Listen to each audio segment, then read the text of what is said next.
ስለዚህ ወደ ላይ በወጣ ጊዜ ምርኮን ማረከ፣ ለሰዎችም ስጦታን ሰጠ ይላል። ወደ ምድር ታችኛ ክፍል ደግሞ ወረደ ማለት ካልሆነ ይህ ወጣ ማለትስ ምን ማለት ነው? ይህ የወረደው ሁሉን ይሞላ ዘንድ ከሰማያት ሁሉ በላይ የወጣው ደግሞ ያው ነው። እርሱ አንዳንዶች ሐዋርያት፣ ሌሎችም ነቢያት፣ ሌሎችም ወንጌልን ሰባኪዎች፣ ሌሎችም እረኞችና አስተማሪዎች እንዲሆኑ ሰጠ። ሁላችን እግዚአብሔር ልጅ በማመንና በማወቅ ወደሚገኝ አንድነት ሙሉ ሰውም ወደመሆን የክርስቶስን ሙላቱ ወደሚሆን ወደ ሙላቱ ልክ እስክንደርስ ድረስ ቅዱሳን አገልግሎትን ለመስራትና ለክርስቶስ አካል ሕንጻ ፍጹማን ይሆኑ ዘንድ እንደ ስህተት ሽንገላ ባለ ተንኮል በሰዎችም ማታለል ምክንያት በትምህርት ነፋስ ሁሉ እየተፍገመገምን ወዲህና ወዲህም እየተንሳፈፍን ሕፃናት መሆን ወደፊት አይገባንም። ነገር ግን እውነትን በፍቅር እየያዝን በነገር ሁሉ ወደ እርሱ ራስ ወደሚሆን ወደ ክርስቶስ እንደግ። ከእርሱ የተነሳ አካል ሁሉ እያንዳንዱ ክፍል በልክ እንደሚሰራ በተሰጠለት በጅማት ሁሉ እየተጋጠመና እየተያያዘ ራሱን በፍቅር ለማነጽ አካሉን ያሳድጋል። አሜን።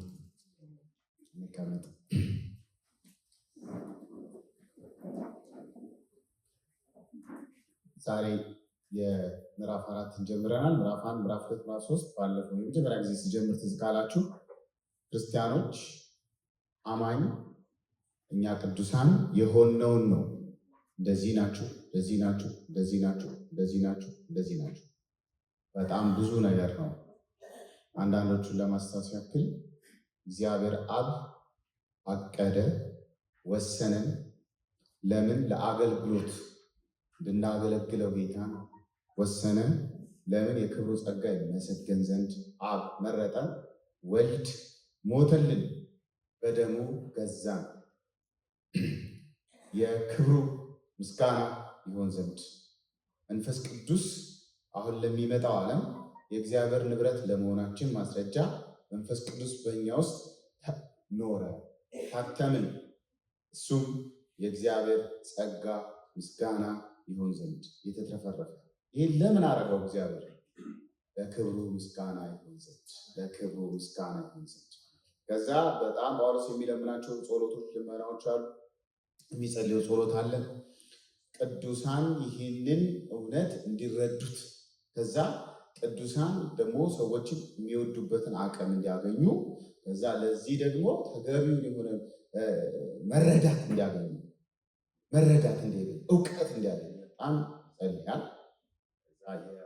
ትንሣኤው ኃይል የክርስቶስ ኢየሱስ ከሞት ሲያስነሳው እግዚአብሔር አብ ሲያስነሳው እኛን በበደልና በኃጢአት ምክንያት ሙት የነበርነው ለእኛም ሕይወት ሰጥቶን ቀስቅሶን የግል ተአምራት አድርጎልን አስነስቶን ነው እና ደግሞ በአየር ላይ በፊት ሲሰለጥንብን የነበረውን እሱን መቶ ሰብሮ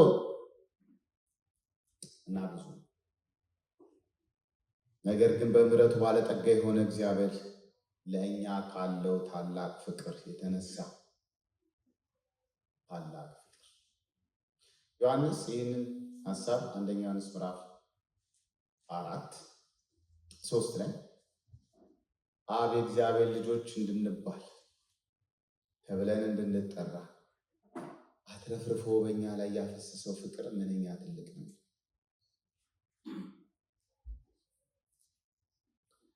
እና በበደላችን ሙታን ነበር፣ ሕያዋን አደረገን፣ ሕይወት ሰጠን። ሲነሳ ሕይወትን ሰጥቶን፣ እረፍትን ሰጥቶን፣ ሰላምን ሰጥቶን። ከዛ ይሄ ብቻ አይደለም። እናንተ አሕዛብ ይህን አስታውሱ። ከዚህ በፊት 2 ሳምንት በፊት አስታውሱ። ተስፋ አልነበራችሁም፣ አምላክ አልነበራችሁም፣ እምነትም አልነበራችሁም። ከእስራኤልም ርቃችሁ ነው የምትገኙት። ኪዳንም አልነበራችሁም፣ ምንም አልነበራችሁም። እናንተ የነበራችሁት በጥልቁ በመናፍስት ተይዛችሁ በቃ በዛ ግዛት ስር ነበራችሁ። ተስፋ ቢስ ነበራችሁ። ግን ሁለቱን ሲከፋፍለው የነበረው በግድግዳ ላይ የተጻፈውን ያንን ትእዛዝ በደሙ አፍርሶት ሽሮት ባዶ አድርጎት ኃይል አልባ አድርጎት አይሁድና አሕዛብን አይሁድ ሲደመር አሕዛብ ሲደመር አይሁድ ሳያረግ ሁለቱንም ምክንያቱም ሁለቱም ርቀው ለነበሩ ሰላም፣ ቀርበው ለነበሩ ሰላም። ከዛ አንድ አዲስ ሰው የአዲስ ሰው እንደ ግል ደግሞ ማህበረሰብ ሆነ ቤተክርስቲያኖች። ምዕራፍ 3 ባለፈው የተመለከትነው በዚህ ምክንያት እኔ ስለ እናንተ ታስሬያለሁ ይላል። ይህንን ወንጌል ታስሬያለሁ። ሚስጥር ነበር። የአይሁድና የአሕዛብ አንድነት ሚስጥር ነበር። ይህ ሚስጥር ለዘመናት ተሰውሯል። ሌሎቹም ሐዋርያትም አልነገሩትም። ሌሎቹም ደግሞ ከዚህ በፊት የነበሩት የብሉይ ኪዳን አገልጋዮችም አልተረዱትም። ይህ ሚስጥር በክርስቶስ ኢየሱስ አማኞች ከአይሁድ ጋር አንድ የወራሽ እንዲሆኑ የራሱ የእግዚአብሔር የአካል የብልቱ የቤተክርስቲያን ብልት ሆነው በአንድ አካል ውስጥ አማኞች ጠቅላላ አዲስ ማህበረሰብን በወንጌል የሰጠውን ተስፋ እውን ለማድረግ ነው። ስለዚህ በመገለጥ የተሰጠኝ ታላቅነት በመሰወር ሚስጥር ነው። ያ ሚስጥር ግን በመደበቃል በመገለጥ ለሁሉ ግልጽ በመሆን በሚታይ መልኩ ተሰውሮ ነበር፣ አሁን ተገልጧል። ያ ሚስጥር እናንተ ያ ተስፋችሁ ነው። የኔ እስር ለእናንተ ተስፋ ነው። ተስፋ እንዳትቆርጡ። ይህም አዲስ ሰው አዲስ ፍጥረት አዳማዊ ባህሪያችንን ሙሉ በሙሉ አጥፍቶ በእኛ ውስጥ አንድ አዲስ ሰው ብቻ አንድ አዲስ ሰው፣ ሌላ ምንም ማድረግ የለም። በፊት የነበርነው ምንም አይነት የምን ጥሩም ጸባይ ይኖራል፣ መጥፎም ጸባይ ይኖራል። እንደው በጣም ጥሩ የተሻሻሉ ሰዎች በፊት እንደነበሩ ያስባሉ አንዳንድ ሰው። ያ ሁሉ አጥፍቶ አንድ አዲስ ሰው፣ አንድ ኔቸር፣ ተፈጥሯችን አንድ ኔቸር፣ ያ ያለው የኢየሱስ ኔቸር ብቻ ነው። ይሄ ይገባል አይገባም? ስለዚህ ምን ያስፈልገዋል? ዝቅ ጸሎት። ይሄ ሚስጥር ከቅዱሳን ሁሉ ስለኔ የተገለጠው። ስለዚህ ጸሎት፣ ይሄ ጸሎት ደግሞ በአለቆችና በስልጣናት እግዚአብሔር በግልጽ ቤተክርስቲያን እግዚአብሔር ምሕረቱን ያፈሰሰባት ድል ያደረገባት ምርኮ በጣም የእሱ ምርጥ ማሳያ ናት ለክፉ ዓለም በሰማይ ስፍራ ላለው የእግዚአብሔር የድሉ መገለጫ ነው። ድል አድርጎ ጌታችን ኢየሱስ ክርስቶስ መሄዱንና ከዛ ወደ አብ መውጣቱን የሚያሳየው አማኞች እኛ እዚህ ተሰብስበን በክርስቶስ የእሱ ማንነት እና በእሱ አይሁድና አሕዛብ ሳንል በአንድ ማንነት ውስጥ እንደሆነን የእግዚአብሔርን እቅድ የሚፈጽም የተፈጸመበት እንደሆነ አይተናል። ስለዚህ የውስጥ ሰውነታችሁ እንዲጠነክር ክርስቶስ በእምነት እንዲኖር የጥልቅ የሆነ ፍቅር እንዲኖራችሁ እርስ በርስ እጸልያለሁ ይላል ጳውሎስ። ሲጸልይ ኃይል፣ ፍቅር፣ ከፍቅር ወደ ፍቅር፣ ከእውቀት ደግሞ ወደ እግዚአብሔር ሙላት እንዲደርስ ይህንን መዋቅራዊ የሆነ ጸሎት አይተናል። ይህ ምንድን ነው? በመንፈሳዊ ኃይል እንድንሞላ ነው ጸሎቱ ቁጥር 16 ላይ በውስጠኛው ሰውነታችሁ እንድትጠነክሩ፣ ፍንግል እንዳትሉ፣ እንዳትገመገሙ፣ እንዳትወድቁ፣ እንዳትዝሉ፣ እንዳታክቱ። ለምን? ይሄ አእምሯችን ፈጽሞ የተጠናቀቀ መዋጀት ስላላከናወን ሙሉ በሙሉ ሌላ ሁለት ኃይላቶች አሉ። ፎሊክ ኔቸር የለንም፣ የወደቀው አዳማዊ ባህሪ የለንም። ግን በእኛ ውስጥ ሆኖ ዝም ብሎ የሚፈልግ ልምድ አለ እና እሱን እንዳትገመገሙ፣ እንዳትወድቁ፣ እንድትጠነክሩ የሚል ማሳሰቢያ ሰዎች አለ። ክርስቶስ በእናንተ ውስጥ እንዲህ ነው ሁል ጊዜ። አቤት ክርስቶስ በልቡ ውስጥ ያለ ሰው ምንም አይጨንቀው እና በፍቅር ደግሞ መጠንከር ወደ ውስጥ እና የክርስቶስን ፍቅር ሲያነሳ ከፍታ እሱ የነበረበትን ልቀት እኛን ወደ ላይ የወሰደበትን ዝቅታው መቶኛ ያለንበት ከኛ በታች ወርዶ ያወጣን እጁ ስፋቱና እርዝመቱ ለዘላለም እንደሆነ ዓለም ሳይፈጠር በክርስቶስ ኢየሱስ ነውር አልባ ሆነን በፊቱ እንድንኖር የመረጠንን ያንን ጥልቅ ፍቅር ይነግራል። ይሄ ደግሞ ከአእምሮ የሚያልፍ መረጃ፣ ዝም ብሎ መረጃ አይደለም፣ ከአእምሮ የሚያልፍ እውቀት ነው። ለዛ ነው ያ እውቀት እንዲገለጥ በምዕራፍ 1 ላይ ሲጸልይ ነበር። አሁን እዚህ ምዕራፍ 3 ላይ ይጸልያል። ማስተዋል ብቃት ያገኛል።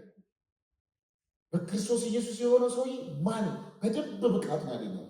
ለከ ሁሉ የሆነ ብሎ ለእግዚአብሔር ደግሞ የመጨረሻው የእግዚአብሔር ሙላት እንዲሆኑ ብሎ ያነሳል። በዚህ ወቅት የመጨረሻ ያልነው ምንድነው ታዲያ? ይህ ሁሉ ከሆነ ምስጋና ነው።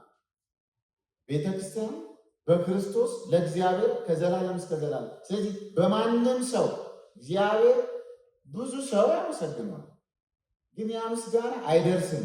ልብ በሉ፣ የማይደርሰው ለምንድን ነው? በክርስቶስና በእግዚአብሔር። እግዚአብሔር ችጋራም አይደለም የምስጋና እሱ ሁሉ ያለው እየዞረ ክብር ቢሰበስባል። የባዕድ አማልክት አይደለም፣ ዝም ብሎ አማልክትም አይደለም።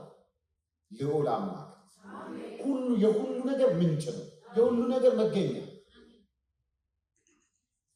ስለዚህ ፍቅሩ የሚገባን እኛ ሲሰጠን፣ ሲፈጥረን፣ ሲያድነን ይህ ሁሉ ነገር እሱ ለመቀበል አለ መስጠት ስለሆነ ነው ብሎ ነገር ምዕራፍ 3 ይህንም ብሎ ምዕራፍ 4 ላይ 1 2 3 አማኝ በክርስቶስ ነው። አማኝ በክርስቶስ 1 2 3 4 5 6 ክርስቶስ በእኛ እንዴት ነው የሚኖረው? በአማኝ ውስጥ እንዴት ይኖር? እንዴት ይገለጥ? እንዴት መኖሩ በምን ይታወቅ? እነዚያም መለኪያዎች ናቸው። ከዚህ በኋላ ይህ ምንም የሚብራራ አይደለም፣ ተግባር ነው። ብቻ እየጸለይን እንድንኖር እግዚአብሔር ጸጋው መስጠት እናውቀዋለን። እዚህ ጋር ነው ብዙ ትምህርቶች የሚያቆሙት። ምዕራፍ 1 ምዕራፍ 2 ምዕራፍ 3 በክርስቶስ የሆኑትን ይነግሯቸውና ከዛ ክርስቶስ ደግሞ በእነሱ ውስጥ መኖር ይፈልጋል። እሱ ጋር ያነሩ እሱን ቅዱስ ጳውሎስ እንግዲህ በጌታ እስረኛ የሆንኩኝ እኔ ለተቀበላችሁ ጥሪ የሚገባ ኑሮን ትኖሩ ዘንድ ለምናችሁ።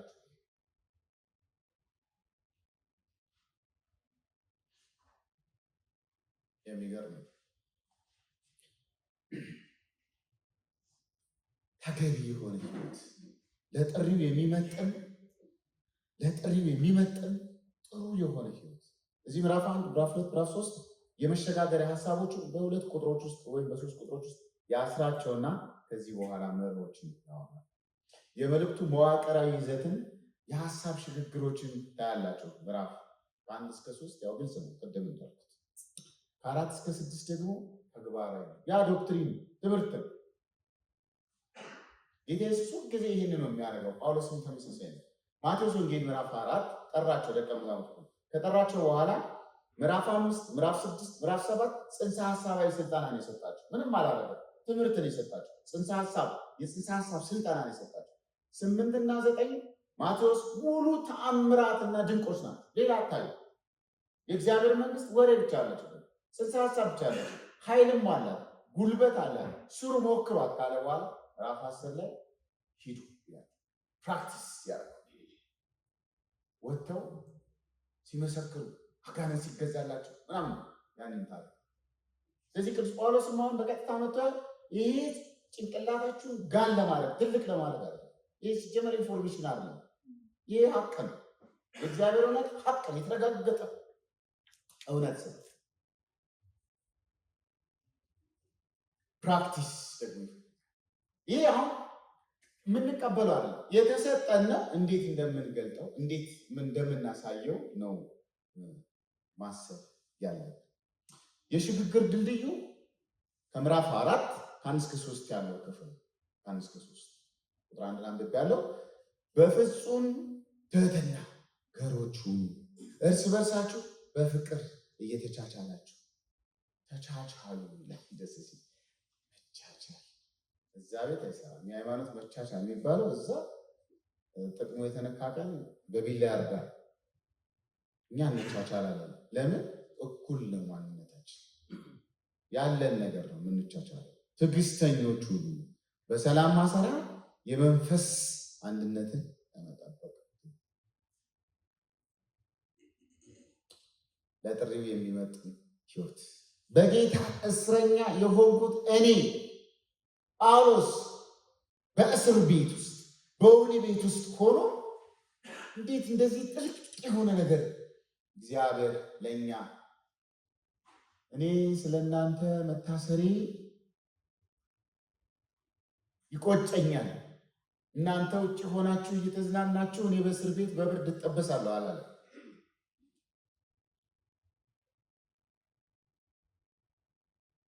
ስልጣኑን ለማሳየት ሳይሆን ለወንጌል የከፈለውን ዋጋ በማስታወስ በታላቅ ትህትና እለምናችኋለሁ። በእናንተ ምክንያት አይደለም የታሰርኩት። ለእናንተ ወንጌል ሰብካለሁ ያለ የታሰርኩት።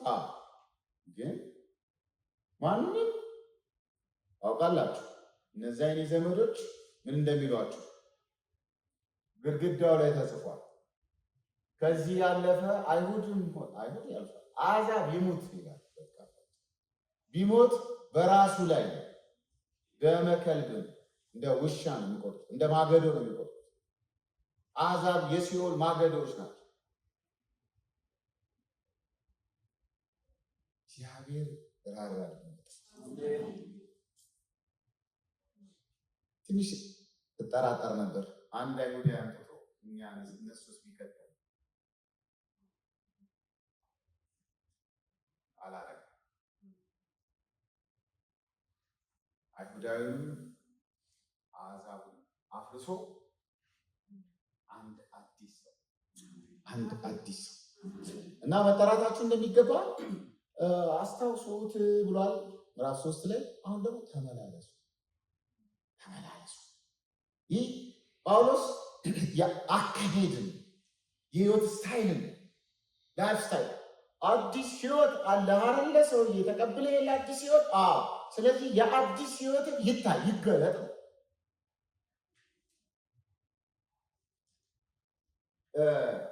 ሚዛን ያስቀምጣሉ አንዳንድ ጸሐፊዎች።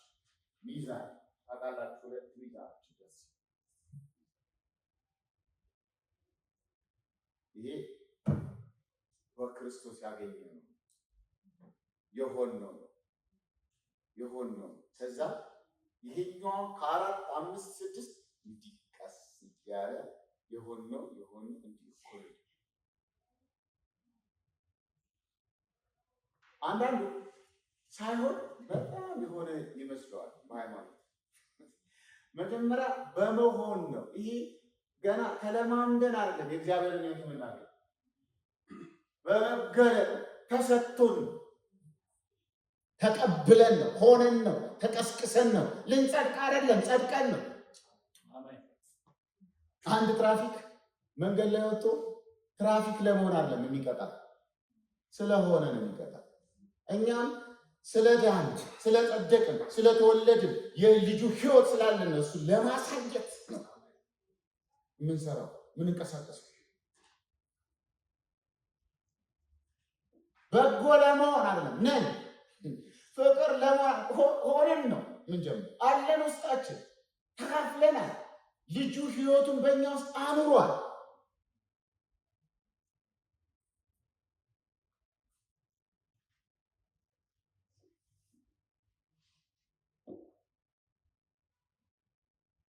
ሰማያዊ ጥሪ፣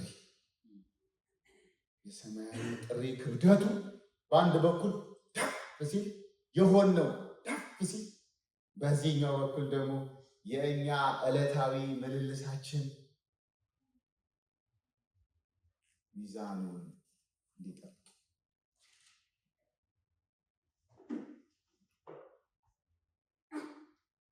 ህይወታችን ከእምነት ጋር ለማጣጣም ለማገጣጥ።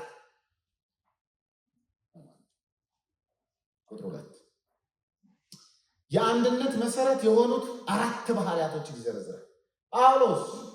የአንድነታችን ሚስጥር ምንድን ነው? የአንድነታችን ሚስጥር ከመናገሩ በፊት ግን ያ አንድነት ሊጠበቅ የሚችል ግላዊ ውስጣዊ ባህሪያቶችን በዝርዝር ያስቀምጣል። በእነዚህ ባህሪያቶች ነው የምንጠብቃቸው እንጂ እንደው ዝም ብሎ ማለት አንድነት አንድ አይነትነትም አይደለም። ግን አንድ አይነት የሆነ ኢንግሪዲየንት ወይም ባህሪ ግን ይኖረው ይችላል። ተኩላ ከበግ ጠቦት ጋር ይኖራል።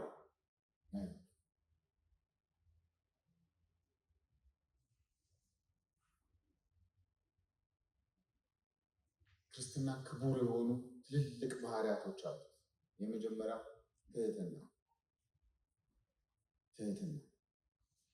ትህትና በነበረው ዓለም ውስጥ በጣም ምናልባትም ጌታችን መድኃኒታችን ኢየሱስ ክርስቶስ ነው ለዚህ ዓለም ያስተዋወቀው። ትህትና የሚታወቃል። ትህትና ተትህተ ነው። ስላለ ነገር ነው የምትተው። የሌለህን ነገር አለ ያለህን ነገር ነው የምትተው። ትዕቢት የሌለህን ነገር እንዳለ አድርገህ መቁጠር። ለትዕቢት ለንቀት እውቀት አይጠይቅም። ነሰሰሊ ሊኖርህም አይችልም። ራስን ዝቅ ማድረግ በጥንቱ ዓለም የግሪክ ትህትና የባሪያዎች የደካሞች ባህሪ ተደርጎ ነው የሚቆጠሩ። ጳውሎስ መጣና የክርስቶስን ምሳሌ ነው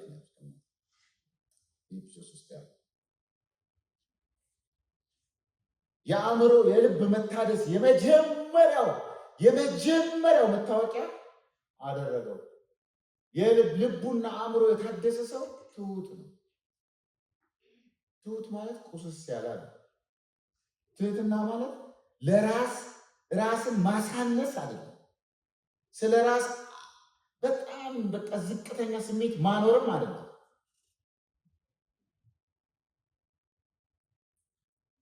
ስለ ራሳችን የምናስብበትን ነገሮች፣ ጊዜዎች እንቀንሳለን። ምን ማለት ነው? በራሳችን ነገር ብላ ጫናለ ሌሎች የሚባሉ ወንድሞች የሚባሉ። ስለዚህ በአጭሩ ትህትና ተትህተ የሚል የግዕዝ ቃል ነው። ራስን ባዶ ማድረግ፣ ሰዎችን መጥቀም፣ ሰዎችን መርዳት፣ ሰዎችን ማገዝ፣ ሰዎችን መቀበል፣ ሰዎችን መሸከም የመሰሉ ነገሮች ናቸው። ከእኔ ተማሩ እኔ ትሁት ያለው ይህ ቃል እሱን ያስተዋውቅ። ሁለተኛ የዋህነት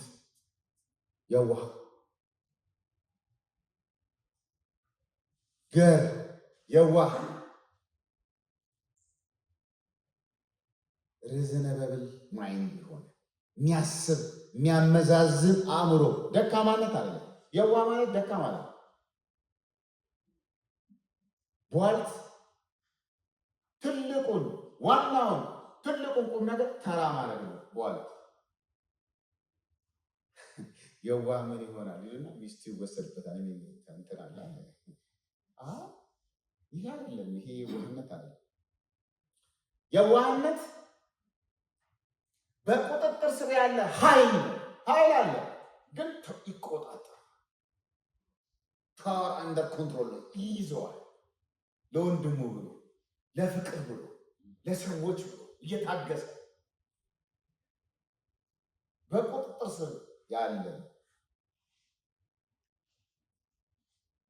ኃይል አለው፣ ግን ለሰላም ሲል አረጋግቶ ይዞ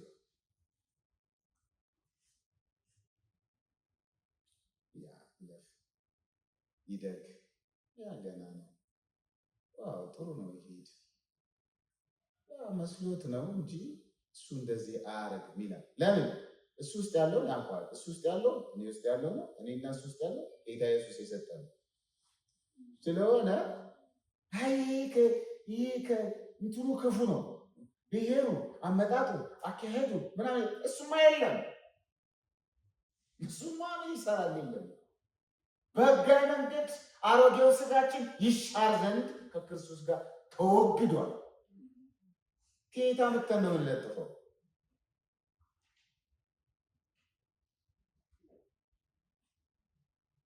ሶስተኛ ትዕግስት። ሰዎችና ሁኔታዎችን መታገስ። ትዕግስት ቀለል ባለ አማርኛ ስፍራ ለማስለቀቅ የሚመጣ የትኛውንም ኃይል ተቋቁሞ መቆም። አቁሙ መቆም በጣም መጡ ድሩ ሲያደርግ እዛው ተቆይ ስፍራን ነው ማስለቀቅ ይፈልጋል። በክርስቲያን አገልግሎት ውስጥ በህብረት ውስጥ በኳየር ውስጥ ወይ ድምፅሽ ሲያስጠላ ሲሉሽ አይ ህብረት ውስጥ ድምፅ ስላለሽ አይደለም የገባሽው ክርስቲያን ስለሆንሽ መስፈርቱ ነው። ክርስቲያን ቀስ ብለሽ ታግሰሽ ያው ድምፅ ተሰርቶ ይመጣል። ይሄ ክርስትና ግን ተሰርቶ አይመጣም፣ በመሆን የሚገኝ ነገር ቀለል ቁጣን በቀልተኝነትን አለማሳየት ለሰዎች እድል መስጠት ነው። ትዕግስት እድል መስጠት ለሰዎች ያም ደግሞ ዝም ብሎ ትዕግስት እንዳለ በፍቅር መታገስ ይላል። በፍቅር እርስ በርስ ያሉት ደካሞች፣ አለመግባባቶች፣ ክፍተቶች ሲፈጠሩ በፍቅር መሸከም የእያንዳንዳችንን ድካም በፍቅር መሸከም። ክፉ ሰው ግን ምን ያለው? ዳግም ያልተወለደ ሰው ግን ምን ያለው? ከሱ ውጪ ሌላ ሰው ምንም በጎ ነገር ቢያደርግ አያመሰግንም፣ ትሁትም አይደለም። ኮምፕሌን ነው ኮምፕሌን ነው ኮምፕሌን ባይዞ ቺክ አድርጓቸው። አንዳንዶቹን ባህሪያችሁ መግደል ነው። መራራት የለባችሁ። አውጥታችሁ ርድ ግድል ስታረጉት ነው የምትኖሩት። እናንተ ካልሞታችሁ እሱ አይኖርም። የክርስቶስ ሕይወት በጣም እንዲኖርባችሁ ከፈለጋችሁ እናንተ በደንብ መሞት ወይ አይ የፈለገ ይምጣ ልዋረድ ክብር የለኝም እኔ ክብሬ እግዚአብሔር ነው ወንድሜ እወደዋለሁ እሱን ታገሰዋለሁ በቃ ይሄ ሲሆን ብዙ አጋንንትን የሚሰራበት እድል አይኖርም። ከአቅም በላይ የሆኑ ልዩነቶች እንኳ ቢመጡ ቦታ አለመስጠት መቻቻል ይበዜ ተውት። አገር ቢሰማው ይለወጣል። የኢትዮጵያኖች ትልቁ ችግር የሆነ ቅላችንና የሆነ የማይሰራ ፓርቲ ኦልዌይስ ኮምፕሌን። አንዳንዱ ደግሞ በቃ ባጫጭር አሁን ፀሐዩ ቦቅ ሲል ምን አይነት አጭር ሰው ነው ዛሬ ፀሐዋን የተከላት ብሎ ሊነጫነጭ ያስባል። ይህ ይሁንልህ አያውቀውም፣ ያ ይሁንልህ አያውቀውም። እኛ ስለ ራሳችን ያለን ግምት በጣም የተሳሳተ ነው። እንደ ሀገር በጣም የተሳሳተ ልክ አይደለም። ሲበዛ ክፉዎች ነው፣ ግን እኛ ከዛ ተለየ። ይህ እዚህ ያለ ቅዱስ ማህበረሰብ ግን አንዳንዴ ብቅ ሲል ቶሎ መጨከን አንተ እኮ ሲል እኮ አይደለም እሱ እኮ በክርስቶስ እንጂ በአንተ አለ በሷ አለ በሷ በአንተ ለብቻ እኮ ትቀራለህ። በክርስቶስ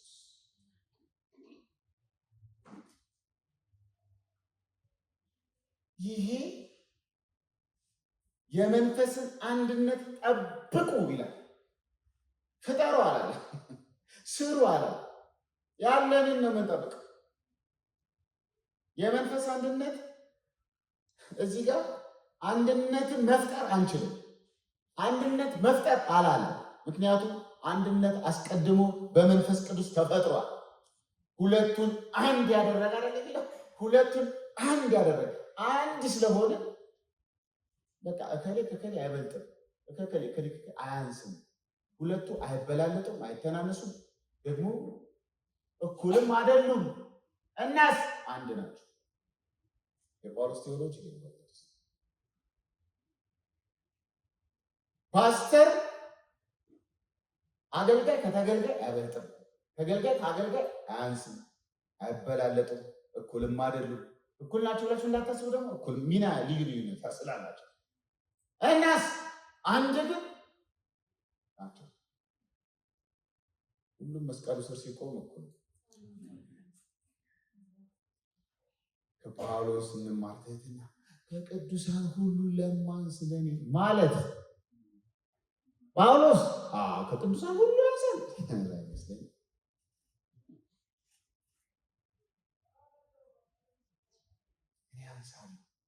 ሚስጥር የተገለጠልኝ ስለማንስ ነው ይለና የፊልጵስዩስ መጽሐፍ ምዕራፍ 2 ቁጥር 17 ላይ በጣም ይገርም ቃል አለ። ሕይወታችሁና አገልግሎታችሁ የእናንተ መስዋዕት ነው ይላል። የኔ ሕይወት ደግሞ በእናንተ ሕይወትና በአገልግሎት ላይ የሚፈስ የወይን ጠጅ ይሁን ይላል። ይፍሰስ። የእናንተ ሕይወትና አገልግሎት እንዲሳካ የኔ ሕይወት ይፍሰስ ማለት የእናንተ ይሳካ። ለምን እንመካበት? አቤት እንዴት ደስ ይላል! እናንተ አግኙ፣ እናንተ ሂዱ፣ እናንተ ቅደሙ፣ እናንተ ይሳካላችሁ፣ እናንተ ውጡ።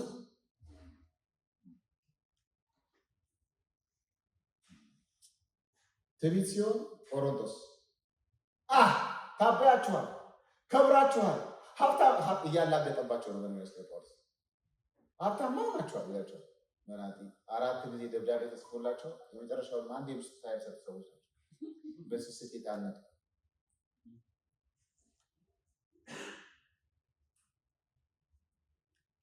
የእኛ ድርሻ የተሰጠንን አንድነት መጠበቅ ነው።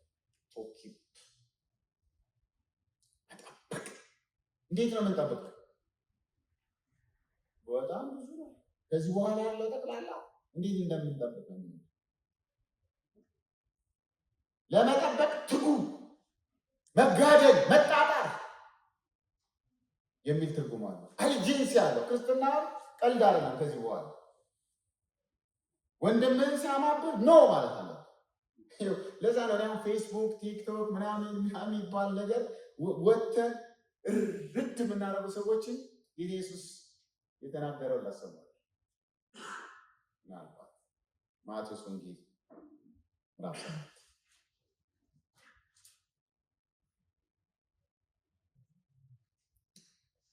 በእግሮቻቸው እንዳይረግጡት ተመልሰው ነክሰው እንዳይቦጫጭቋችሁ የተቀደሰውን ነገር ለውሾች አትስጡ፣ ዕንቁዎቻችሁን በእሪያ ፊት አትጣሉ። ዕንቁ ነው ወንድምህ። ለአንድ ለማያምን ሰው እከሌ እኮ በትዳሩ ላይ ማገጠ ስትል ቀጥሎ እሱ እሪያ ስለሆነ ይረግጠዋል።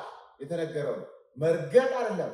ቀጥሎ ደግሞ ስሙን ያጠፋል፣ ይቦጫጭቃችኋል። እሱ ብቻ አይደለም፣ ውሻ ስለሆነ አሳማ ስለሆነ የወንድም ክብር አይገባው። መልሶ እንደዚህ እኮ ይለናል። ጴንጤ እኮ ሲባል እንደዚህ ነው ይላል። በተቻላችሁ መጠን ሶሻል ሚዲያ እየሰራ ያለ ይሄንን ወንድሞቻችንን በጠራራ ፀሐይ በጦር በምና እየገደልናቸው። ዋና ስራው ደግሞ ይሄ ነው። ለእውነት ነው ያቆምኩት ይላል። አይ እውነት መቀመጫ ራስ ይሄማ እንዲህ አይነት እውነት ይችን እውነት ቀበራ። ይሄ እውነት ፍቅር አልባ እውነት ምንም ማለት ይሰራ ነግረዋል። ብቻ ወስዶ ብቻ ልጥፍ ሳተ ስንሳሳት አይደል እንዴ ነው ብንስት ምን ችግር አለ እንዴ? ምንድነው ማሰስ ስስት እኮ ይከራል። ስተን ነበር እንደው ከስተት ውጭ ምንም ትክክል አድርገን አናውቅም። አሁን መተን ተለማማጅ ብንሳሳት እሷ ብንወድቅም ያነሰናል። ብንደክም በእኛ ውስጥ እሱ ብርቱ ነው። በቃ እኛ እኮ አይጨንቀንም፣ ግን ለሌሎች ማሰናከያ እንዳይሆን ወንድሞች ሼር ላይ እኮ ምናምን አታርጉ። እዚህ ራራለት ወንድሞቻችንን መሸከም እንጂ በእነሱ ላይ መፍረድም አቅምም ስልጣንም አልሰጠንም። ከቻልክ ተሸከም፣ የክርስቶስን ሕግ ፈጽም። ካልቻልክ ደግሞ እየወሰድክ አትለጥፍ። አሁን በጣም እንትኖኝ እንደዚህ ምንድን ነው ተከላካይ ነኝ ምናምን የሚሉ ሰዎች አጥቂ ነኝ ተከላካይ በዝቷል፣ በጣም በዝቷል።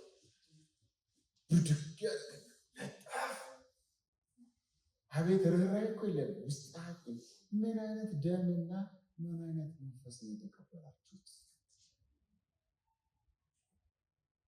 ደቀ መዛሙርቱ ከመለወጣቸው በፊት እሳት ይብላቸው አለ። አረ በቃ አጋንንት የሚጸልየው ጸሎት አለ።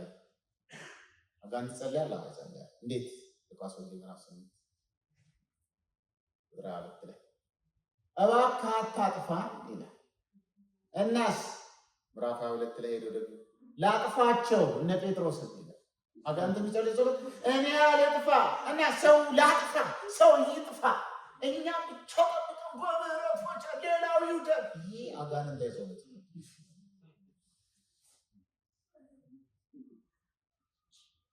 ይህ ጸሎት ስትጸልዩ አጋንንት ደስ ይለዋል። ፈቃደ በሰማይ እንደሆነች እንዲሁም በምድር ትሁን፣ መንግስት ትግዛ ስትሉት ግን አይመጣም። መንግስት ውስጥ አንድነት አለ። መጣ መጋደል ይኖርብናል ወንድሞቻችንን። በቃ ከዛሬ ጀምሮ ሙሌን የሆነ ቦታ ላይ የሆነ ሰው ሲያማው ካየህ መተህ ንገረው ለሰውዬው። እኔ በፊት በጣም በቃ እቸገር ነበር ከሰዎች ጋር ሚስጥር ብሎ ይነግሩኛል። ከዛ ነው የመጣና ሚስጥር ብሎ እንትና ነግሮኛል፣ ግን ይሄ ነገር እንደ እንትን ነው። በቃ እርስ በርስ ሲጣሉ ሰበረኝ ሲሉ ተሰባበር። አሁን ሰባሪ ብቻ ነው፣ ግን በፊት ተሰበር የሚል ቃላት አለ። ብዙ ጊዜ ተሰበር እና ይነግሩኛል። ወስጄ እናገራለሁ። የምትነግረኝ ነገር ሀቀኛ ከሆነ ብዙ ብጥብጥ ተፈጥሯል። በኋላ ነው ግን የገባኝ እንትን ስለሆነ ለካ ሽሩሪትም ያስፈልጋል። ለካ አያስፈልግም። ጠማማነት ወስላታነት ያስፈልጋል ለኢትዮጵያ ኮሚኒቲ፣ ግን እኛ አያስፈልግም። ፊት ለፊት በፍቅር በእውነት ፊት ለፊት ውሸትን አንነጋገር። ሞቷል ያለው ሰው ለማን ብለህ ተዋሸዋለህ? ነገሩ የሚያስጠላበት ነገር ካለ በዚህ መንገድ ያስጠላል። ያኛው ሰውዬ ደግሞ በጊዜው ቢከሰት ጥሩ ነው። ነው እንዴ? በቃ መለሳለሁ ቴንኪው ይባላል። አገልግሎት በዚህ ነው። በቃ በኋላ 5 ኦፊስ ምናምን የሚባሉት እኮ የሚሰሩ ስለማይሰሩ ነው እንጂ ብዙዎቹ አሁን ነቢያቶች እኮ የተገለጠውን ግልጽ የሆነውን የሰውን ኃጢአት አሻሽለው ለራሳቸው ምግብ አረጉት ይላል። የህዝቡ ኃጢአት ምግብ ሆናቸው ይላል። ትሄዳለህ የት ሲሆንስ ብትል ባትሄድ ተመለስ። ነቢያት በዚህ በነገራችን ላይ የእግዚአብሔር ጽድቅ ላይ እና ማንም ሰው አይወዳቸውም። ነቢያት ማንም አይወዳቸውም፣ አይወዳቸውም። ሲወገሩ ነው የኖሩት። ለዛ ነው ያዕቆብ ወንድማችን ነቢያት የመከራና የትዕግስት ምሳሌ ናቸው። ተመለስ ብትቀር በድንግ ቅውር ነው የሚያደርግ። አሁን ይሄኛው እንዲህ ሰላም ማን ይናገራቸው? አንተ በሃይማኖት ሰላም ነው ይላል ማለት ነው። ሰላም ነው ውስጥ የተደበቀውን ውስጥ ያለውን ጨለማ የሀሳብ ምኞት ያንን ኃይል በእግዚአብሔር ቃል በመንፈስ ቅዱስ ኃይል ይሄ አይሆንም ብሎ ልክ ሲገፋው አሜን።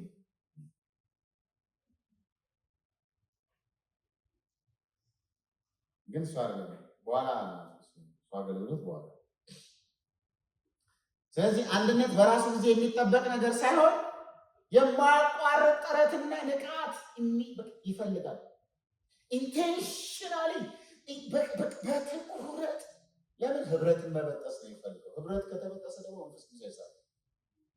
መንፈስ ቅዱስ ዋና ስራው በአንድነት ውስጥ በህብረት ውስጥ። አሁን ግን አይመስልም ትንሽ ሃይማኖት በደንብ አሁን በግልጽ እያሰመረ ነው ሰው እንትና በእንትን በዚህ በጣም በነገራችን ላይ ኃይል ሲያጣ ቤተክርስቲያን ኃይል ስታጣ መግለጫ ታጣች። መለጠፍ ነው ይመስል መለጠፍ ነው። እግዚአብሔር እኛን ላንለያይ ነው በማያልቅ ፍቅሩ ያስተሳሰረ። ማሰሪያው ሰላም ነው። በሰላም ማሰሪያ ሰላም አማኞች እርስ በርስ አጥብቀው የሚይዝ ውጭ አርግ ማይለቅም ዝም ብሎ አይደለም፣ ቦንድ ነው፣ ገመድ ነው። በልጁ ነው ደግሞ የታሰርነው። ሁሉን ያሰረበት ገመዱ ኢየሱስ እኛን ልቅ አርጎ ያዘ። ሰላም ርቀው ለነበሩ ሰላም፣ ቀርበው ለነበሩ ሰላም። ሁለቱን አንፍሶ አንድ። አቤት የአንድነት ብዛት! ፍጹም አንድነት። ከዚህ በኋላ ቁጥር 3 ከ4 ጀምሮ ላንበው። በሰላም ማሰሪያ የመንፈስ አንድነት ለመጠበቅ እሺ። ከዛስ በተጠራችሁ ጊዜ ወደ አንድ ተስፋ እንደተጠራችሁ ሁሉ አንድ አካል፣ አንድ መንፈስ አለ፣ አንድ ጌታ አለ፣ አንድ እምነት አለ፣ አንድ ጥምቀት አለ። ከሁሉ በላይ የሆነ በሁሉ ደግሞ የሚሰራ በሁሉ የሚኖር የሁሉ አባት የሆነ አንድ አምላክ አለ።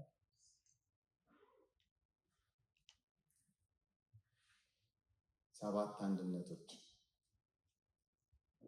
የመንፈስ አንድነቶች ለመጠበቅ ትጉ ካለ በኋላ ይህ አንድነት በሰማይና በምድር ሊለወጥ በማይችል ሰባት መለኮታዊ አንድነቶች ወይም ሰባት አንዶች በጣም ነው የታሰረው። ልትበጥሰው ትችላለህ፣ በጥሰህ መውጣት ትችላለህ። ግን አንድነት በሚያምኑት ታምኖ ይኖራል። አንድ አካል ዓለም አቀፋዊ ቤተክርስቲያን ይወክላል።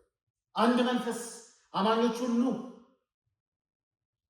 ጥቅልል አድርጎ አንድ ያደረገው ቅዱሱ መንፈስ። አንድ ተስፋ ሁላችን የምንጠብቀው የክብር ተስፋ ሕይወት፣ የዘላለም ሕይወት። ያ ተስፋ ሌላም ተስፋ አለ። አንድ ጌታ ኢየሱስ ክርስቶስ። ቁጥር 5 በጣም አጻጻፉ ግርም ነው። በነገራችን አንድ መንፈስ ይልና መንፈስ ቅዱስን ይዘራቸው። አንድ ጌታ ብሎ ወልድን፣ አንድ አብ አምላክ በጣም ይዘራል። አብ ወልድ መንፈስ ቅዱስ። ሮሜ ኤፌሶን ምዕራፍ 1 ከቁጥር 3 ጀምሮ እስከ 14 አብ ወልድ መንፈስ ቅዱስ አረ ያለው ባልከው በፊት የነበረው አብ ወልድ መንፈስ ቅዱስ። እዚህ ደግሞ መንፈስ ቅዱስ ወልድ አብ አሳያችኋል። አንድነት ለቅዱሳን አንድ ጊዜ የተሰጠ እውነተኛ አስተምሮ እዚህ ምዕራፍ 1 ምዕራፍ 2 ምዕራፍ 3 እሱ በሳ መሰረት ላይ ነው የምንቆመው። ትምህርት አንድ ጥምቀት በመንፈስ ቅዱስ ወደ አካል የገባንበት በውሃ በውጫዊ ምልክት በውሃ የተጠመቀ ነው። አንድ ጥምቀት ነው። በአንድ ስም ጥምቀት ነው የተጠመቀ፣ በጌታ ስም ጥምቀት። አንድ አምላክ የሁሉ አባት ከሁሉ በላይ የሆነ በሁሉ የሚሰራ በሁሉ የሚኖር የሁሉ አባት ነው። ከሁሉ በላይ ነው። በሁሉ የሚኖር ነው። በሁሉ የሚሰራ ነው። በሁላችን የሚሰራ ነው። በሁላችን የሚኖር ነው። በሁሉ ደግሞ ከሁሉ በላይ ነው።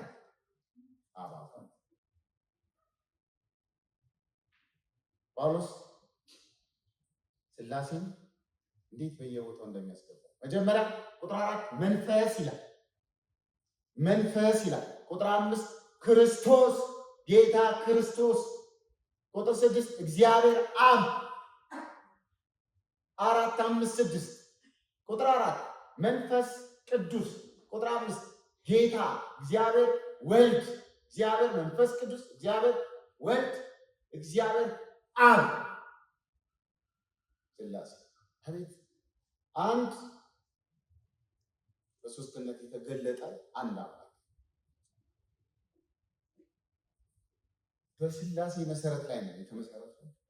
የማይነጣጠል የማይበጣጠስ የማይለያይ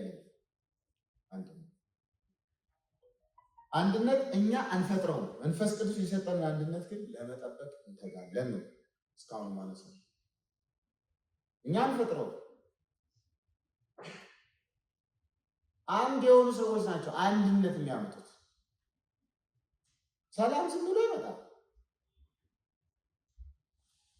ሰላም ሰው ተሰብስቦ የሚፈጥረው የማይፈጥረው ማለት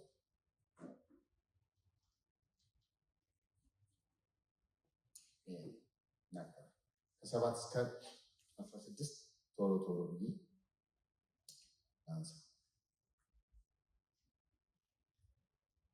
ነገር ግን ክርስቶስ በወሰነው መጠን ለእያንዳንዳችን ጸጋ ተሰጥቶናል። ለእያንዳንዳችን ለሁላችንም አንዳንድ ጸጋ ወይ ሁለት ጸጋ ወይ ደግሞ የባሰ ግን ጸጋ ተሰጥቶናል እሱ እንደወሰነ። ስለዚህም እንዲህ ይላል ብሎ ወደ ላይ በወጣ ጊዜ ምርኮ ማረከ፣ ለሰዎች ስጦታን ሰጠ። ወጣ፣ ማረከ።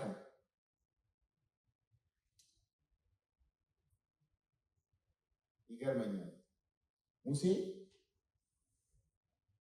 የሙሴ ሬሳ አጋንንት አግኝቶ አለቅማል። ለምን? ያው ንብረቱ ካለ እሱ ሙሴ ኃጢአት ሰርቷል።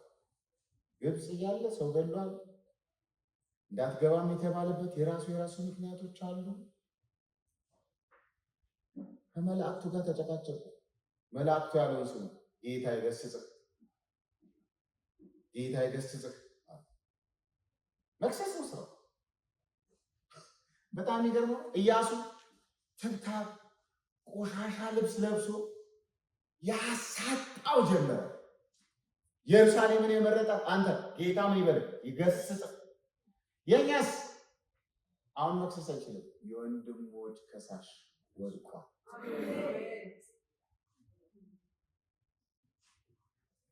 ዝም ብሎ አይደለም ምርኮ ያመጣው።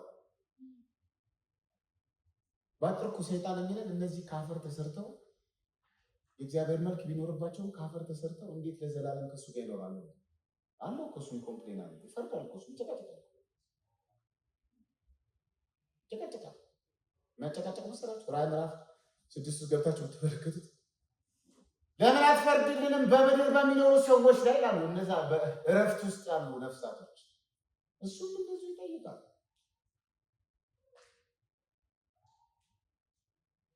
ለአንዴና ለመጨረሻ ግን ወድቋል። ጥሎ ሞትን ድል አድርጎ ነው ለእያንዳንዳችን እርስ በርስ የአንድነት የሚጠበቅበትን አንድነቱን የሚታነጽበትን መንገድ ይሰጣል። ወደ ላይ ወጣ ማለት ደግሞ ወደ ምድር ታችኛው ክፍል ወረደ ማለት ካልሆነ በስተቀር ምን ማለት ነው? እስከ ታች ድረስ ወደ ታች የወረደው ከሰማያት የመጣው መላው ፍጥረት ዓለሙን ይሞላ ዘንድ ከሰማያት ሁሉ በላይ ደግሞ የወጣው እርሱ ነው። መሞቱንና መነሳቱን ነው የሚናገረው። አንዳንዶችን ሐዋርያ፣ አንዳንዶችን ነቢያት፣ አንዳንዶችን ወንጌል ሰባኪ፣ ሌሎችን ደግሞ እረኞች፣ አስተማሪዎች የሆኑ ዘንድ የሰጠ እርሱ ነው። ጠይቁት። እንትና የለም ሆኗል። አሁን ጨዋታ እንትን ይኑር አይኑር እኛ ቢኖርም እኮ በነገራችን ላይ ጥቅሙን ካልነገረን እኮ አናውቀውም። ምን ማለት ነው? እንትን ይኑር ሐዋርያ ይኑር አይኑር ይኑረን አይኑረን ብለን እኮ አለ የተሰጠው አለ የለም ነው እኮ። የአገልግሎት እኮ የመጀመሪያ ቀን ትዝ ይላችኋል። አገልግሎት ተምራችሁ የምታገኙታል። በአብ ነው የተመረጥኩት ነው የሚለው፣ በእግዚአብሔር ፍቃድ የክርስቶስ ኢየሱስ አገልጋይ የሆንኩት።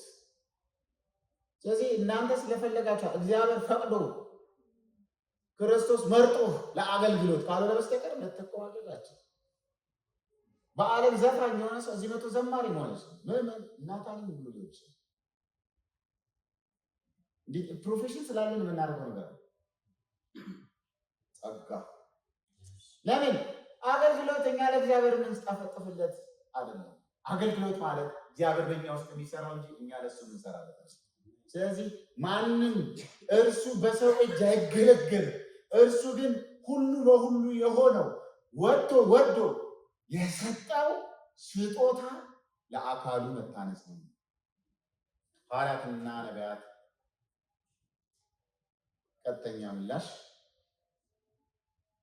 በአምስቱ አገልግሎት ዘርፍ ውስጥ ሐዋርያት፣ ነቢያት፣ ወንጌላውያን፣ እረኛ፣ አስተማሪዎች የተሰጡበትን ዓላማዎችን እንገራችሁ።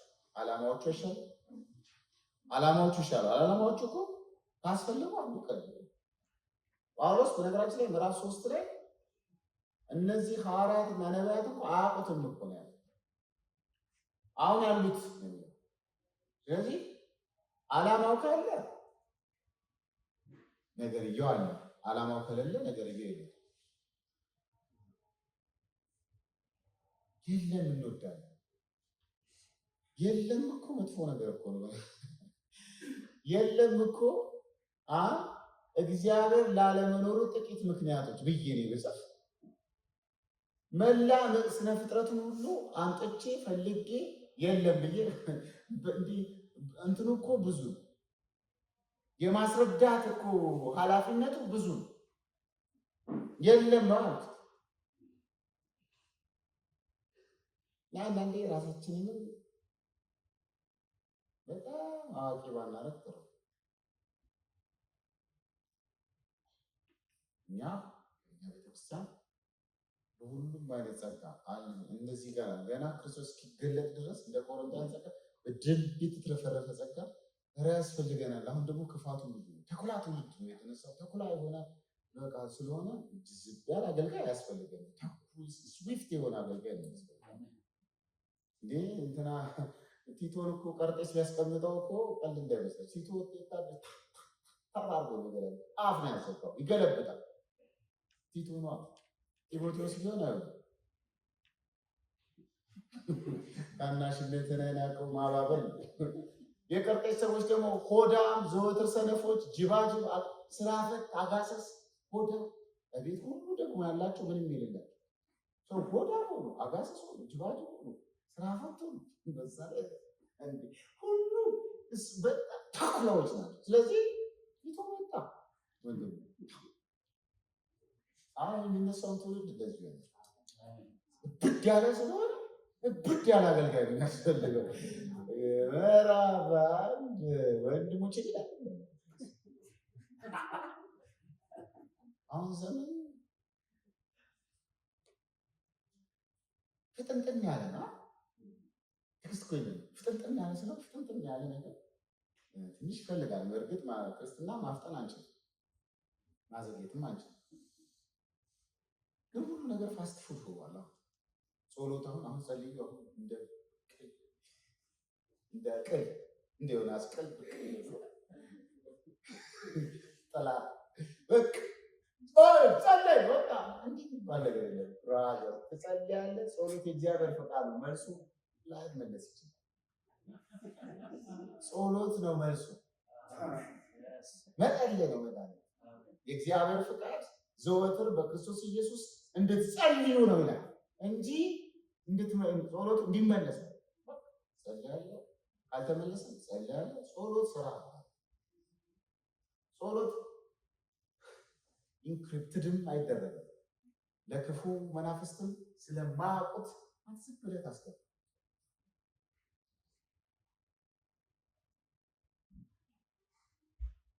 ዓላማዎቹ አንድ ቅዱሳንን ለማስታጠቅ በቃ ታጥቀን ከጨረስን ይቀርጻለሁ ቀላል ተሰጡ ብሎ የሰጠው እሱ ነው ካለ በኋላ እሱ ደግሞ ይህንና ይህንን ጸጋ አስቀርቶታል ማለት አለበት።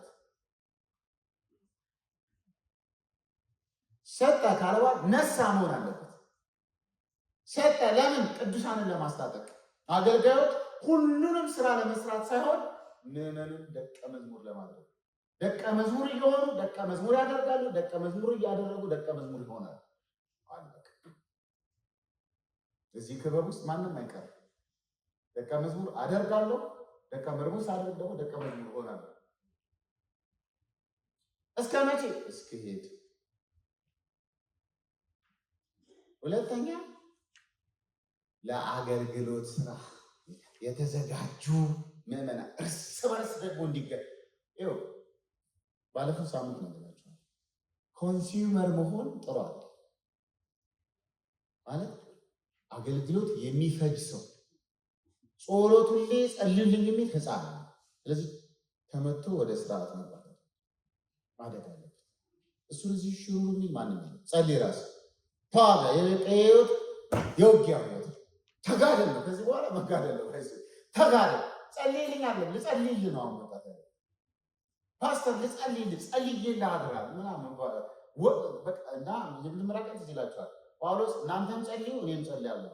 እኔም አሁን ስመጣ እኔም ለእናንተ ጸልያለሁ እናንተም ለእኔ እርስ በርስ አሉና እንዲህ ዝም ብሎ ኮንሱመር መሆን መጥፎ ነው።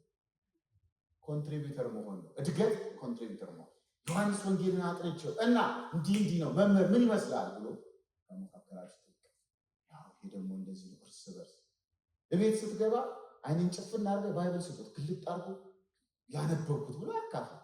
በቀን 5 ደቂቃ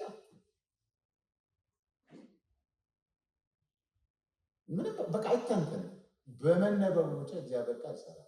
በፊት እኮ ትልቁ ስራው ለማንበብ የተዘጋጀሁን ሲለው ጢሞቴዎስን ቁጭ ብሎ እያነበበ እንደኛ እንደዚህ ጋር ፐብሊክ ሪዲንግ ነው። መጥቶ ዮሐንስ ወንጌል ምዕራፍ 1 ብሎ ዝም ብሎ ያነበዋል። በቃ የጢሞቴዎስን ደብዳቤ ያነበዋል። በየሳምንቱ ይሄዳል። ማብራሪያ አሁን እኮ ነው ማብራሪያ ቁጥር 1 ቁጥር 2 ቁጥር 7 በዛ ላይ ደግሞ ስት የምናደርገው ነገር እግዚአብሔር አብሯችሁ ይሙላ በምህረቱ። በቃ መዘጋጀት አለ ለአገልግሎት። ነፃ ወጣ ነው ለአገልግሎት ማገለግል። በዚህ ቤተክርስቲያን ውስጥ ያለ የትኛውም የአገልግሎት ዘርፍ ውስጥ ከሌለ ነፃነቱ አጠራጣሪ። ኳየርም ናታኒምም ወንበርም ድፍድፍ ነው። ለቅዱሳን ለሚመች የእግዚአብሔር መንግስት የምህረት እርሻው ላይ መሳተፍ እድሜ እንዲህ ሆኗል ምናምን በአገልግሎት ቦርድ መውጣት ይባላል። እስከ መጨረሻው ድረስ ጸሎት አገልግሎት እየጸለይንላችሁ ነው። ለወጣቶች ይህ አገልግሎት ትልቅ አገልግሎት መሳተፍ አለና የተወለወለውን በር መጥቶ ቁጭ ብሎ 3 ብር አስቀምጦ ውጥት ይሄ እሱ አገልግሎት እሱ ሁሌ ኮንትሪቢዩተር ሳይሆን ኮንሱመር ነው። እህል ፈጂ ነው። መብላት ነው።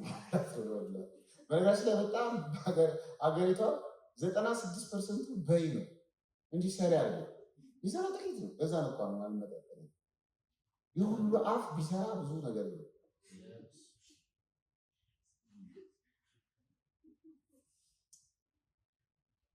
የክርስቶስ ሀገር መታነጽ በቤተክርስቲያን ውስጥ ሙላት የእግዚአብሔር ሙላት በክርስቶስ ሙላት እንድታድጉ በሐሰት ትምህርት ውስጥ ማዕበል መፍገምገም ወዲያ ወዲህ ማለት ይቀራል።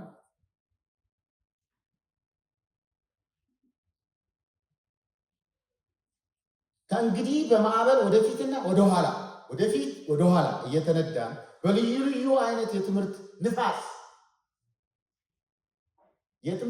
እንዳይነካን ምን አለ? አንድ ተስፋ፣ አንድ እምነት፣ አንድ ጥምቀት። ረቂቅ ተንኮልና ማታለል ወዲህና ወዲያ እየተንገዋለልን መንገዋለል ሕፃናት አንዱ ይልቁንስ እውነትን በፍቅር እየተነጋገር እውነት በፍቅር ስለምጠራው ሳይሆን ለምወድ ፍቅር ደግሞ ሰዎች እኔን ምን ያክል ይወዱኛል አይደለም። በእግዚአብሔር መንግስት ውስጥ እኔ ሰዎችን ምን ያክል እወዳቸዋለሁ። እኔ እየወደድኳት ምናምን የሚል የለም። እዚህ ትወዳለህ፣ ቢጠሉም ትወዳለህ፣ ቢጠሉም ትወዳለህ እንጂ እኔ እየወደድኩ አንተ ካልወደድከኝ ምናምን የሚባል ነገር የለም። በቃ እሱ ሲገባ ይወዳል። እግዚአብሔር ይመስገን።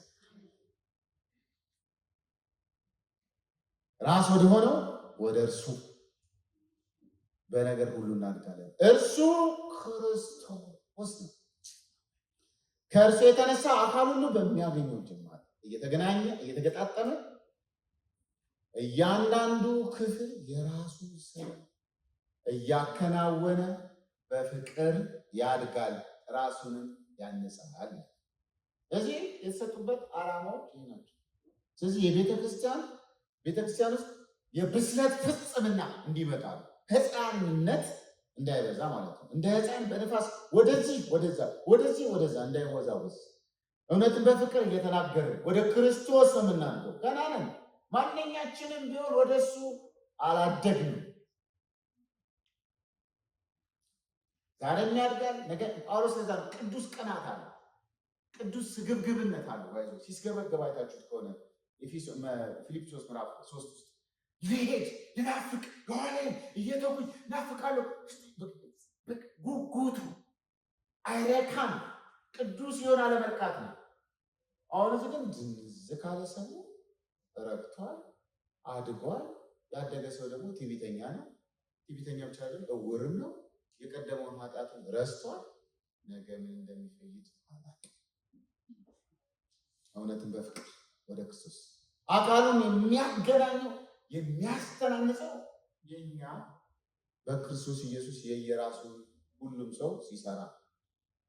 ስለዚህ አንድ ቤት በምንሰራበት ጊዜ አንድ ቤት የሚሰራ ሰው ሳራን ማዘዝም ብሎኛል። አንድ ጓደኛ ሳራን መጣበቅ። ይሄ የጎጆ ቤት ሲሰራ ቅዳማ አይታችኋል። በቃ አንድ ቤት አይደል የሚሰራ፣ በቃ አትነጣጠቁ። እሱ መዝሙሩን ከያዘው አንተ ደግሞ በተሰጠ እንዲህ ሁልጊዜ እሱ ብቻ ነው እንዲህ ምናምን እሱ ብቻ ሳይሆን አንተ ፍቅር የሌለው እውነት ሰዎችን ያቆስላል፣ ያደክማል፣ ይበላል፣ አሲድ። እውነተኛ እውነት የሌለው ፍቅር ደግሞ ሰዎችን ለስህተት ይዳርጋል። እወድሃለሁ እወድሃለሁ በጌታ እውነቱን ሳትነግሩት ፍቅር የሌለው እውነት ሰዎችን ያቆስላል፣ ያናድዳል፣ ይልጣል፣ ይገጣል። በቃ ፍቅር የለውም። እውነት የሌለው ፍቅር ደግሞ ሰዎችን ለስህተት ያጋልጣል። ስለዚህ እውነትን በፍቅር በመያዝ እርስ በርሳችን እንደግ።